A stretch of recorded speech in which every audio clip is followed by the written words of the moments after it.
국민의힘 이준석 대표가 당선 뒤 첫 공식 일정으로 국립 대전현충원을 방문해서 서해 수호 희생장병을 추모했습니다.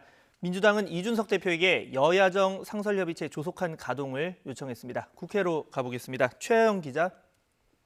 네, 국회입니다. 네, 이준석 국민의힘 대표 첫 일정으로 서울현충원이 아닌 대전현충원을 찾았죠. 어떤 이유입니까?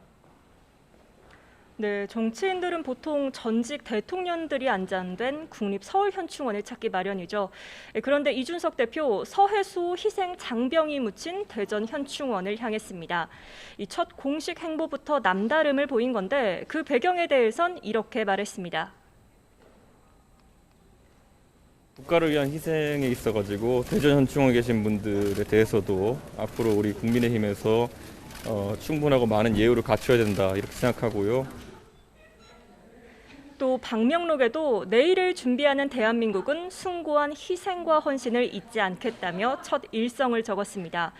이 대표는 분단 상황에서 천안함 폭침이나 연평도 포격전으로 희생된 분들도 왜곡과 편향 없이 기릴 수 있어야 한다고 강조했는데요. 이 천안함 희생 장병 유족들과 만나 얘기를 나누면서 눈물을 흘리기도 했습니다. 그 모습도 잠시 보겠습니다. 상처를 많이 받았는데 앞으로는 상처를 더 받지 않았으면 좋겠다라고. 이 대표는 대전현충원 참배를 마친 뒤 곧이어 광주로 향했습니다. 이 보수정당 대표가 공식 일정 첫날부터 이 광주를 찾은 것도 매우 이례적인데요. 이 광주 철거 건물 붕괴 사고 희생자들의 합동 분향소를 찾아 조문했습니다. 이 대표는 오후에는 다시 국회로 돌아와 이 상견례 자리로서 첫 지도부 회의를 주재하고 의원총회도 엽니다. 이어 제1야당 대표로서 박병석 국회의장도 예방할 계획입니다. 네, 이어서 민주당 반응도 보겠습니다. 여야정 상설협의체를 제안했다고요? 네, 민주당 송영길 대표 오늘 지도부 회의에서 국민의힘 이준석 대표에게 거듭 축하 인사를 건넸습니다.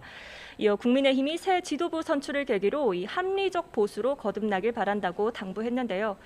송 대표는 여야가 건설적으로 경쟁하고 협력하는 관계를 만들자며 여야정 상설협의체 가동을 제안했습니다. 소상공인 손실보상이나 부동산 안정 등 초당적 협력이 필요한 사안들이 많습니다.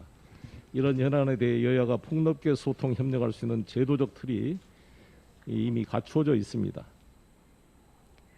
이 같은 제안에 이준석 국민의힘 대표는 정기회담 제안을 긍정적으로 평가한다며 이른 시일 안에 합의해 정례화하겠다고 답했습니다. 민주당은 국민의힘이 이준석 돌풍으로 변화에 관심을 받자 입법 속도전으로 맞대응에 나선 모양새입니다.